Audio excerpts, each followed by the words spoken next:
Білесізбе, сізге қошымша илimi пайда болсын. Пайғамбарымыз саллаллаху алейхи вассалам тахаджуд түнкі Құдай менен баарлашу дуа тилектер ишке ашып кабыл боло турган намазга турганда ушул дуаны көп кайталайт эле. Балким сиз аны билбешиңиз мүмкүн, бирок ушул дуаны көп кайталайт эле. Бул дуаны чоң ата устазыбыз Абдулла Сиражуддин аль-Хусайни Адамзаттын мырзасы деген китепте алып келет. Кандай? Аллахумма инни аузу бика мин дийқи дуния ва дийқи яумил қияма. Аллахым, бул дүйнөнүн кыжаалат кыйынчылык иштеринен акыретте сарсанага батып, күйүткө сала турган оор кыйынчылыктардан сакта. Бир сөз менен Кудайым эки дүйнөнүн кыйынчылыктарынан коруп сактай көр деген нерсе. Бул бардык жакшылыкты ичине кантып алган дуа болот. Дүйнөдө эмне деген сыноо бар? Эң оор сыноо ата-энеге ак болуу, ата-эненин батасын алуу. Бул сыноо.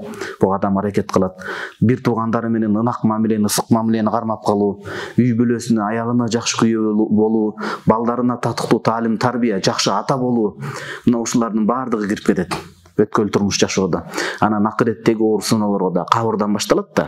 Кабырдан башталып бейишке киргенге чейинки оор абалдарды мындай ошолордун кыйынчылыгынан сакта деген дуа. Муну жаттап кыргызчасын айтып жүрөсүздөр.